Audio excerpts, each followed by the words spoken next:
Hello, എല്ലാവർക്കും നമ്മുടെ ചാനലിലേക്ക് സ്വാഗതം. അപ്പോൾ ഇന്ന് ഞാൻ ദേ കുറച്ച് പൂവും പുല്ലൊക്കെ പറിച്ച് കൊടുത്തിട്ടുണ്ട്. ഇത് നമ്മുടെ പാടത്തും പറമ്പിലും പിന്നെ നമ്മുടെ റോഡ് സൈഡിലൊക്കെ കാണുന്ന സമൃദ്ധിയായിട്ടുള്ള പുല്ലാണ് കേട്ടോ ഇത്. അപ്പോൾ ഇത് നമുക്ക് എല്ലാവർക്കും കിട്ടാവുന്ന തന്നെയുള്ളൂ. ഇത് ഓൾറെഡി പുല്ലൊക്കെ ഉണങ്ങിയതാണ്, പൂക്കൾ മാത്രമാണ് ഫ്രഷ് ഉള്ളത്. അപ്പോൾ നമ്മൾ ഇതേപോലെ ബുക്കിൻ്റെ ഇടയിലൊക്കെ വെച്ചിട്ട് നമ്മളിതൊന്ന് പ്രസ് ചെയ്തിട്ട് ഉണക്കിയെടുക്കുകയാണ് കേട്ടോ. അതായത് അതിൻ്റെ ആ ജലാംശമൊക്കെ ഒന്ന് പോയി കിട്ടാൻ വേണ്ടിയിട്ട്. അപ്പോൾ നമുക്കിത് പെട്ടെന്ന് തന്നെ ചെയ്യണമെന്നുണ്ടെങ്കിൽ ഒന്ന് ഇസ്തിരി ഇട്ട് കൊടുത്താൽ മതി. വല്ല പേപ്പറിൻ്റെ ഇടയിലൊക്കെ വെച്ചിട്ട് നമുക്ക് ഒന്ന് അയൺ ചെയ്തെടുത്തിട്ടുണ്ടെങ്കിൽ പെട്ടെന്ന് തന്നെ ഇതേപോലെ ചെയ്ത് കിട്ടും. ഇത് പിന്നെ ഓൾറെഡി ഉണങ്ങിയതായ കാരണം കൊണ്ട് അധികം ഒന്നും വേണ്ടി വന്നില്ല. ഞാനൊരു 2 ആഴ്ചയൊക്കെ കഴിഞ്ഞിട്ടാണ് കേട്ടോ ഇത് എടുത്തിരിക്കുന്നത്. വിഷുവിന് മുന്നേ വെച്ചിട്ടുള്ളതാണ് ഇതൊക്കെ. അപ്പോൾ അതൊക്കെ കഴിഞ്ഞിട്ട് ഇപ്പോഴാണ് കേട്ടോ എടുത്തത്. അപ്പോൾ ഇത് ഓൾറെഡി ഉണങ്ങിയ കാരണം കൊണ്ട് കുഴപ്പമില്ല. പിന്നെ പൂവൊക്കെ വെച്ചത് ശരിയായിട്ടുണ്ടായിരുന്നു. അപ്പോൾ പിന്നെ പൂക്കൾ ഞാൻ എടുക്കുന്നില്ല, നമ്മൾ പുല്ല് മാത്രമേ എടുക്കുന്നുള്ളൂ. അപ്പോൾ പൂക്കളൊക്കെ വേറെ ഏതെങ്കിലുമൊക്കെ വെച്ചിട്ട് നമുക്ക് ചെയ്ത് നോക്കി നോക്കാം. അപ്പോൾ നമുക്ക് ഈ പുല്ലുകൾ മാത്രം അങ്ങ് എടുക്കാം. എന്നിട്ട് അത് വെച്ചിട്ട് നമ്മൾ കുപ്പിയിൽ ചെയ്ത് കൊടുക്കുകയാണ്. അപ്പോൾ നമ്മളിങ്ങനെ വെറുതെ വെക്കുമ്പോൾ തന്നെ ഭംഗിയുണ്ട് കേട്ടോ കാണാൻ വേണ്ടിയിട്ട്. പക്ഷെ നമ്മളിതൊരു വേറൊരു രീതിയിൽ ട്രൈ ചെയ്ത് നോക്കുകയാണ് പുല്ലുകൾ വെച്ചിട്ട്. അപ്പോൾ ഇതെന്ന് പറയുമ്പോൾ ഞാനിതിലേക്ക് ബ്ലാക്ക് കളറ് അടിച്ചു കൊടുക്കുകയാണ്. അക്രൈലിക് കളറാണ് അടിച്ചു കൊടുക്കുന്നത്. അപ്പോൾ ഒരു കട്ടിയായിട്ട് ഒന്ന് അടിച്ചു കൊടുത്താൽ മതി. ഞാനൊരു പുറം മാത്രമേ അടിച്ചു കൊടുക്കുന്നുള്ളൂ കേട്ടോ പുല്ലിൻ്റെ. പെയിൻറ്റിൻ്റെ പിശുക്കത്തരല്ല, നമുക്ക് അത്രയ്ക്ക് ആവശ്യമുള്ളൂ. കാരണം ഇത് ഒട്ടിച്ചു കൊടുക്കുന്നതാണ്. അപ്പോൾ ഒട്ടിക്കുന്ന ഭാഗം വെറുതെ നമ്മൾ പെയിൻ്റ് അടിച്ചിട്ട് വേസ്റ്റ് ചെയ്യണ്ടല്ലോ. അപ്പോൾ അത് നമ്മൾ ഇതേപോലെ നല്ല മൈന്യൂട്ടായിട്ട് തന്നെ അടിച്ച് കൊടുത്താൽ ഭംഗി ഉണ്ടാവും. ഇല്ലെങ്കിൽ നമുക്ക് ലാസ്റ്റ് ഒക്കെ ഒട്ടിച്ച് കഴിഞ്ഞിട്ട് ടച്ചപ്പ് ചെയ്ത് കൊടുക്കാൻ പറ്റുവെച്ചിട്ടുണ്ടെങ്കിൽ അങ്ങനെ മതി കേട്ടോ. അപ്പോൾ ഞാൻ ഒരുവിധം എല്ലാതും നല്ല ഒരു പുറം നന്നായിട്ട് തന്നെ പെയിൻറ്റ് ചെയ്ത് കൊടുത്തിട്ടുണ്ട്. അപ്പോൾ ഇത് ചെറുതായിട്ടൊക്കെ ഷൈനിങ് ഉള്ള ഒരു പുല്ലാണ് കേട്ടോ അത്. അപ്പോൾ അതിൻ്റെ ആ ത്രികോണം മാതിരിയുള്ളതിനൊക്കെ ചെറുതായിട്ടൊരു തിളക്കമൊക്കെ ഉണ്ട്. അപ്പോൾ ഇങ്ങനത്തെ ഒരു കുപ്പിയാണ് കേട്ടോ ഞാൻ എടുത്തിരിക്കുന്നത്. അപ്പോൾ നിങ്ങൾക്ക് റൗണ്ട് കുപ്പിയോ അല്ലെങ്കിൽ ചതുരനിലുള്ള കുപ്പിയോ എങ്ങനത്തെ കുപ്പി വേണമെങ്കിലും എടുക്കാം കേട്ടോ. അപ്പോൾ ഇത് തന്നെ വേണമെന്ന് നിർബന്ധമില്ല. അപ്പോൾ ഇങ്ങനത്തെ കുപ്പിയില്ല എന്ന് പറഞ്ഞിട്ട് ഇനി വിഷമിച്ചിരിക്കരുത്. എങ്ങനത്തെ കുപ്പിയിൽ വേണമെങ്കിലും ഇത് ചെയ്യാം. ഈസിയാണ് ചെയ്യാൻ വേണ്ടിയിട്ട്. പിന്നെ ഞാനിവിടെ ജെസ്സൊന്നും അടിച്ചു കൊടുക്കുന്നില്ല. അപ്പോൾ അതെൻ്റെ മണ്ടത്തരമായിപ്പോയി. കാരണം ഏറ്റവും അവസാനമൊക്കെ ആകുമ്പോഴേക്കും അത് ഭയങ്കര ബുദ്ധിമുട്ടായി. കാരണം പെയിൻറ്റ് പീൽ ചെയ്ത് പോരുന്നുണ്ടായിരുന്നു. ഞാൻ ചെയ്യാനുള്ളൊരു മടിക്ക് നേരിട്ടിട്ട് പെയിൻറ്റ് അപ്ലൈ ചെയ്തതാണ്. പക്ഷെ അത് 2, 3, 4 കോട്ടൊക്കെ അടിക്കേണ്ടി വന്നു, ഒരു പെയിൻറ്റ് കട്ടിയായിട്ട് കിട്ടാൻ വേണ്ടിയിട്ട് തന്നെ. അപ്പോൾ നിങ്ങൾ ചെയ്യുമ്പോൾ കുട്ടികളും ബിഗിനേഴ്സൊക്കെ ആകുമ്പോഴൊക്കെ ഒരു കോട്ട് ജെസ്സോ, നമ്മുടെ ഹോം മെയ്ഡ് ജെസ്സോ ഇല്ലേ, ടാൽക്കം പൗഡറും ഫെവിക്കോളും 2-3 ഡ്രോപ്പ് വെള്ളം കൂട്ടിയിട്ട് മിക്സ് ചെയ്തിട്ട് ഒരു പേസ്റ്റ് ആയിട്ട് നമുക്കിതിലേക്ക് ഇങ്ങനെ സ്പഞ്ച് വെച്ചിട്ട് സ്പഞ്ച് ചെയ്ത് കൊടുത്തിട്ട് അത് ഉണങ്ങിയതിന് ശേഷം ഇതുപോലെ പെയിൻറ്റ് ചെയ്ത് കൊടുത്താൽ മതി കേട്ടോ. അതായിരിക്കും ഏറ്റവും നല്ലത്. അപ്പോൾ നമുക്കധികം പെയിൻറ്റ് വേസ്റ്റ് ആവില്ല, പെട്ടെന്ന് തന്നെ നമുക്ക് നല്ലൊരു റിസൾട്ടും കിട്ടും പെയിൻറ്റ് ചെയ്യുമ്പോൾ. അപ്പോൾ ഇത് ഫുള്ള് പെയിൻറ്റുമ്പോൾ നിൽക്കുന്ന പുല്ലായാലും നമ്മൾ പെയിൻറ്റ് ചെയ്തിട്ടാണ് ഇതിനെ ഭംഗിയാക്കുന്നത്, വേറൊരു ഭംഗിയാക്കി നമ്മൾ എടുക്കുന്നത്. അപ്പോൾ ഞാനിവിടെ ആദ്യം വെള്ളം അടിച്ചു, പിന്നെ മഞ്ഞ അടിച്ചു, നമ്മുടെ ലെമൺ യെല്ലോയാണ് കേട്ടോ അടിച്ചത്, പിന്നെ നീലടിച്ചു. അപ്പോൾ ഇതിങ്ങനെ നമ്മുടെ ഒരു ബ്രഷ് സ്പഞ്ച് വെച്ച് നോക്കുമ്പോൾ ഞാൻ ജെസ് അടിച്ചു കൊടുക്കാത്ത കാരണം കൊണ്ട് സ്പഞ്ച് പറ്റുന്നില്ല. അപ്പോൾ ഇതേപോലത്തെ ഒരു ബ്രഷാണ് എടുത്തിരിക്കുന്നത്. അപ്പോൾ അതൊരു 2-3 കോട്ട് അടിക്കുമ്പോഴൊക്കെ ഇതേപോലെ ഒരു പിഗ്മെൻറ്റ് വരുന്നുണ്ട്. 2-3 ഇങ്ങനെ 2-3 വട്ടം അടിച്ചിട്ടുണ്ടെങ്കിൽ ഇതേപോലെ കിട്ടും നമുക്ക്. എന്നിട്ട് നീലോണ്ടൊക്കെ ഷെയ്ഡിങ്. അപ്പോൾ ഷെയ്ഡിങ് നമുക്ക് പരമാവധി എനിക്ക് അങ്ങനെ അറിയൊന്നുമില്ല, കാരണം ഞാൻ പെയിൻറ്റിങ് ഒന്നും പഠിച്ചിട്ടില്ല.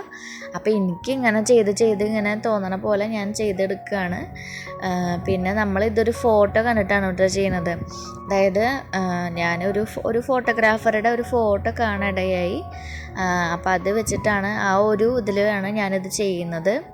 അപ്പം മുന്നേ ചെയ്തിട്ട് ഒരു മൈൻഡിലുണ്ടായിരുന്ന ഒരു ഐഡിയ ആയിരുന്നു. അപ്പോൾ അതിപ്പോഴാണ് ചെയ്യണതെന്ന് മാത്രം.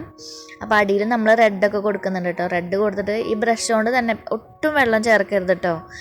ബ്രഷ് നമ്മളിപ്പോൾ ഏതെങ്കിലും ഒരു കളർ എടുത്തിട്ട് നമ്മൾ വേറെ കളർ മാറ്റാൻ വെള്ളത്തിൽ മുക്കിയാലും കൂടി തുണി കൊണ്ട് ബ്രഷ് നന്നായിട്ട് ഡ്രൈ ആക്കിയതിന് ശേഷം അടുത്തത് നമ്മൾ ചെയ്യാൻ പാടുള്ളൂ. അല്ലെങ്കിൽ പ്രത്യേകിച്ച് ജെസ്സൊന്നും അടിക്കാണ്ടാവുമ്പോൾ ഒന്നും പിടിക്കില്ല, കുപ്പിയിൽ പിടിക്കില്ല എന്ന് മാത്രമല്ല, ജെസ് അടിച്ചാലും ഒരു വൃത്തി ഉണ്ടാവില്ല കേട്ടോ. ബ്രഷ് കൊണ്ട് ചെയ്യുമ്പോൾ തീരെ വെള്ളം തൊടരുത് കേട്ടോ. പിന്നെ റെഡ്, പിന്നെ ഓറഞ്ച്, മഞ്ഞ, പിന്നെ അങ്ങനെ ഷെയ്ഡിങ് കൊടുത്തിട്ടുണ്ട് കേട്ടോ. എന്നിട്ട് ഞാനിവിടെ നമ്മുടെ സൂര്യനെ വരച്ച് കൊടുക്കുന്നുണ്ട് കേട്ടോ. എന്നിട്ട് ഇവിടുന്ന് ഇങ്ങനെ ഒരു സൂര്യൻ്റെ ഇങ്ങനെ കിരണങ്ങൾ ഉണ്ടാവില്ലേ, ഇങ്ങനെ അസ്തമിക്കാറാവുമ്പോൾ ഉള്ള പോലത്തെ അതേമാതിരി തന്നെ കൊടുക്കുന്നുണ്ട്. സൺസെറ്റാണ് കേട്ടോ നമ്മൾ ഉദ്ദേശിക്കുന്നത്. അപ്പോൾ നമുക്ക് ഫൈനലായിട്ടുള്ള ലുക്ക് ആയിട്ടില്ല. അപ്പോൾ അത് കുറച്ച് വെള്ളയും മഞ്ഞയും കൂടിയിട്ട് മിക്സ് ചെയ്തിട്ട് നമ്മൾ ഇതേപോലെ നമ്മുടെ ചന്ദ്രനെ മൂണിനെ നമ്മൾ ഇതേപോലെ ഇതാക്കി എടുക്കുന്നുണ്ട്. അപ്പോൾ ശരിക്കും വട്ടത്തിലൊന്നും ഒന്ന് വരച്ചിട്ട് പെൻസിലോണ്ടൊക്കെ ഒന്ന് വരച്ചിട്ട് ചെയ്താലും കുഴപ്പമില്ല. എന്നിട്ട് നമ്മുടെ പുല്ല് ഇതേപോലെ വെക്കുകയാണ്. അപ്പോൾ ഏകദേശം ഐഡിയ നമുക്ക് മനസ്സിലായിണ്ടാവുമല്ലോ നമ്മുടെ എങ്ങനത്തെ ബോട്ടിലാട്ടായിരിക്കുമെന്ന്. അതായത് നമ്മുടെ പുല്ലിൻ്റെ അവിടെ നിന്ന് ഫോക്കസ് ചെയ്തെടുക്കുന്ന പോലത്തെ പിക്ചറാണ് ഞാൻ കണ്ടത്. അപ്പോൾ അതേമാതിരി പറ്റില്ലെങ്കിലും അത് നല്ല ഒറിജിനാലിറ്റി, ക്യാമറ ക്വാളിറ്റി അങ്ങനെയൊക്കെ ആയിട്ട് എടുക്കണതല്ലേ. അപ്പോൾ അത്രയ്ക്കൊന്നും വരില്ലെങ്കിലും നമുക്ക് ഒരു പുല്ല് വെച്ചിട്ട് നമുക്ക് പറ്റാവുന്നത്ര എങ്ങനെ ഭംഗിയാക്കാം എന്ന് നമുക്ക് ചെയ്ത് നോക്കി നോക്കാം. ഫൈനൽ റിസൾട്ട് നിങ്ങൾ ഇഷ്ടമാവുമെന്ന് നോക്കുക കേട്ടോ. അപ്പം ഞാനിവിടെ ഉപയോഗിച്ചിരിക്കുന്ന പശ എന്ന് പറയുന്നത് ഫാബ്രിക് ഗ്ലൂ ആണ്. ഫാബ്രിക് ഗ്ലൂ ഒന്നുകൂടിയും നന്നായിട്ട് ഒട്ടുന്നതായ കാരണം കൊണ്ട് ഞാൻ ഫാബ്രിക് ഗ്ലൂ എടുത്തതാണ്. ഇപ്പോൾ ഫെവിക്കോളായാലും കുഴപ്പമൊന്നുമില്ല കേട്ടോ. പിന്നെ അത് ചന്ദ്രൻ്റെ മുകളിൽ കൂടെയൊക്കെ അങ്ങനെ ഒട്ടിക്കണം കേട്ടോ. അപ്പോൾ എങ്കിലും അതിൻ്റെ ഒരു ഫിനിഷിങ് വരുള്ളൂ. അതിൻ്റെ മുകളിൽ കൂടെയൊക്കെ അങ്ങനെ ആയിട്ട് ഇതാക്കി കൊടുക്കുക. എന്നിട്ട് കൈ കൊണ്ട് വിരലുകൊണ്ടൊക്കെ ഒന്ന് അമർത്തി കൊടുക്കുക.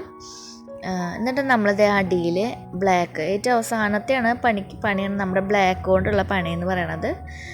ബ്ലാക്കിലാണ് അവസാനത്തെ മിനുക്കപ്പണി ചെയ്ത് കഴിയുമ്പോഴാണ് നമ്മുടെ വർക്ക് ഫിനിഷിങ് ആവുക. അപ്പോൾ അതേ അടിയിൽ നിന്ന് നമ്മളിത് ഇതേപോലെ ഇങ്ങനെ കുറച്ച് പുല്ലുകളുടെ പോലെ ഇങ്ങനെ ബ്ലാക്ക് കൊണ്ട് തന്നെ നമ്മളിങ്ങനെ വരച്ച് കൊടുക്കുന്നുണ്ട് കേട്ടോ. അപ്പോൾ ഇതിങ്ങനെ മുകളിലേക്കും ഇതാക്കിയിട്ടും പിന്നെ അവിടെ നിന്ന് ഇവിടുന്നൊക്കെ ഓരോ ബ്രാഞ്ച് പോലെയൊക്കെ കൊടുക്കാം. പിന്നെ നമ്മൾ പുല്ലൊട്ടിച്ചിട്ടില്ലേ അവിടെയൊക്കെ നമ്മൾ ടച്ചപ്പ് ചെയ്ത് കൊടുക്കാം കേട്ടോ. അത് ഏറ്റവും അവസാനം മതി വെച്ചാൽ അവസാനം മതി. പിന്നെ നമ്മുടെ മുകളിൽ നീല വെച്ചിട്ടുള്ളത് ഒന്നും കൂടി ഒന്ന് ബ്രൈറ്റ് ആക്കി എടുക്കുന്നുണ്ട്. പിന്നെ മേഘങ്ങൾ പോലെ ഇതേപോലെ വെള്ള അക്രൈലിക് കളറ്, അതായത് നമ്മൾ നീലൊക്കെ അടിച്ച് കഴിഞ്ഞാൽ നന്നായിട്ട് ഡ്രൈ ആയതിനു ശേഷം ഈ വെള്ളം കൊണ്ട് ചെയ്താൽ മതി കേട്ടോ. ഇല്ലെങ്കിൽ ആ നീലയിൽ വെള്ളം അരച്ചിട്ടുണ്ടെങ്കിൽ ലൈറ്റ് നീലയായി പോവും, ലൈറ്റ് സ്കൈ ബ്ലൂ കളറായി പോവും, വെള്ളയുടെ ഒരു എഫക്റ്റ് കിട്ടില്ല. അപ്പം ഞാനിപ്പോൾ തന്നെ രണ്ടാമത്തെ കോട്ടൊക്കെയാണ് അടിക്കുന്നത് വെള്ള കേട്ടോ. അപ്പോൾ നന്നായിട്ട് ഡ്രൈ ആയതിനു ശേഷം മതി. പിന്നെ നമ്മുടെ സൂര്യനൊക്കെ ഒന്നും കൂടി ഒന്ന് ഉദിപ്പിച്ചെടുക്കുകയാണ്. അപ്പോൾ കണ്ടില്ല ആ സൂര്യൻ്റെ ചുറ്റോറും മഞ്ഞ, ഓറഞ്ച്, റെഡ് ആ ഒരു കോമ്പിനേഷൻ എന്തായാലും വേണം കേട്ടോ. അതൊക്കെ നമ്മൾ ഇതൊക്കെ ഒട്ടിച്ച് കഴിഞ്ഞതിന് ശേഷം ഇതേപോലെ ടച്ചപ്പ് ചെയ്തെടുത്തതാണ് കേട്ടോ. അപ്പോൾ ഇത്രയ്ക്കൊന്നും നമുക്ക് ചെയ്യാൻ പറ്റിയില്ലെങ്കിലും ആ ഒരു കളർ കോമ്പിനേഷൻ എങ്ങനെയും കൊണ്ടുവരാൻ നോക്കിയാൽ മതി. അപ്പോൾ തന്നെ നല്ല ഭംഗിയുണ്ടാവും. ബാക്കിൽ ഞാൻ ഇതേപോലെ സെയിം കളേഴ്സ് കൊണ്ട് ഇങ്ങനെ വരച്ച് കൊടുക്കുകയാണ് ചെയ്തിരിക്കുന്നത്. വേറെ അലങ്കാര പണികളൊന്നും ചെയ്തിട്ടില്ല. അവിടെ ഒട്ടിക്കണമെങ്കിൽ ഒട്ടിക്കാം കേട്ടോ. ചുറ്റോറങ്ങനെ ഇതേപോലെ പുല്ലൊട്ടിക്കണമെങ്കിൽ ഒട്ടിക്കാം, അല്ലെങ്കിൽ ഒരു സൈഡ് മതിയെങ്കിൽ അങ്ങനെ മതി. ഇപ്പം അതേ ഞാൻ ഇത് വാർണിഷും കൂടി അടിച്ചതാണ് കേട്ടോ. നമ്മൾ ക്ലിയർ വാർണിഷാണ് കേട്ടോ അടിച്ചിരിക്കുന്നത്. അപ്പം നമ്മുടെ പിക്ചർ വാർണിഷ് അടിക്കണമെങ്കിൽ അതായിരിക്കും നല്ലത്. കാരണം ഒരു മാറ്റ് ലുക്ക് കിട്ടുന്നതായിരിക്കും നല്ലത്. വല്ലാണ്ട് ഗ്ലോസി ആകുമ്പോൾ നമുക്ക് കുഴപ്പമില്ല, ഭംഗിയുണ്ട്. ഞാൻ പുല്ലൊക്കെ ആയ കാരണം കൊണ്ടാണ് ഞാൻ അത് തന്നെ അടിച്ചത്. മറ്റേത് അത്രയ്ക്ക് അങ്ങോട്ട് ഈട് നിൽക്കില്ല എന്ന് വിചാരിച്ചിട്ട് ഞാൻ ഇതേപോലത്തെ ക്ലിയർ വാർണിഷാണ് കേട്ടോ അടിച്ചിരിക്കുന്നത്. നമ്മുടെ വുഡിനൊക്കെ അടിക്കുന്ന പോലത്തെ വാർണിഷാണ് അടിച്ചിരിക്കുന്നത്. പിക്ചർ വാർണിഷ് അടിക്കുന്നുണ്ടെങ്കിൽ കയ്യിലുള്ളവർ അതായാലും മതി കേട്ടോ. ഉണങ്ങിയ പുല്ലല്ലേ, കുഴപ്പമില്ല. അപ്പോൾ ഇതാണ് നമ്മുടെ ഫൈനൽ ലുക്ക് എന്ന് പറയുന്നത്. ആ ബ്ലാക്ക് കൊണ്ടൊക്കെ ടച്ചപ്പ് ചെയ്ത് കൊടുത്തപ്പോൾ അപ്പോൾ ഇതാണ് ഇപ്പോൾ ഇത് നമ്മുടെ പറമ്പിൽ നിൽക്കുന്നുണ്ടായിരുന്ന വെറുതെ ഒരു പുല്ലാണ്. അപ്പോൾ ഒരു പുല്ലും കുറച്ച് പെയിൻറ്റും ഉണ്ടെങ്കിൽ നമുക്ക് നല്ല ഭംഗിയുള്ള ഒരു ബോട്ടിലാട്ട് ചെയ്തെടുക്കാവുന്നതേ ഉള്ളൂ. ഇത് നേരിട്ട് കാണാനാണ് കേട്ടോ ഭംഗി, അതിൻ്റെ ഒരു കളർ കോമ്പിനേഷൻ വരുമ്പോൾ. അപ്പോൾ ഇതെല്ലാവരും ചെയ്ത് നോക്കി നോക്കണം. എല്ലാവർക്കും ചെയ്യാൻ പറ്റുന്നത് തന്നെയാണ് കേട്ടോ. ആ പെയിൻറ്റ് ചെയ്യുമ്പോൾ കുറച്ച് ശ്രദ്ധിക്കണം എന്ന് മാത്രമേ ഉള്ളൂ. അതൊക്കെ നമ്മുടെ ഇഷ്ടം പോലെ നമുക്ക് പറ്റുന്ന പോലെയൊക്കെ ചെയ്തിട്ട് ഇതേപോലെ ഒട്ടിച്ച് കൊടുത്തിട്ടുണ്ടെങ്കിൽ നല്ല ഭംഗിയുണ്ടാവും കേട്ടോ കാണാൻ വേണ്ടിയിട്ട്. അപ്പോൾ എല്ലാവരും ട്രൈ ചെയ്ത് നോക്കി നോക്കണം. ട്രൈ ചെയ്തിട്ട് ട്രൈ പിക്കൊക്കെ ഇൻസ്റ്റഗ്രാമിൽ നമുക്ക് അയച്ചു തരാം കേട്ടോ, നമ്മൾ വീഡിയോയിൽ ഉൾപ്പെടുത്താം. അപ്പോൾ എല്ലാവർക്കും വീഡിയോ ഇഷ്ടമായി എന്ന് വിചാരിക്കുകയാണ്. ഇഷ്ടമായെങ്കിൽ ലൈക്ക് ചെയ്യുക, ഷെയർ ചെയ്യുക, കമൻറ്റ് ചെയ്യുക, സബ്സ്ക്രൈബ് ചെയ്യാനും മറക്കരുത്. Thank you.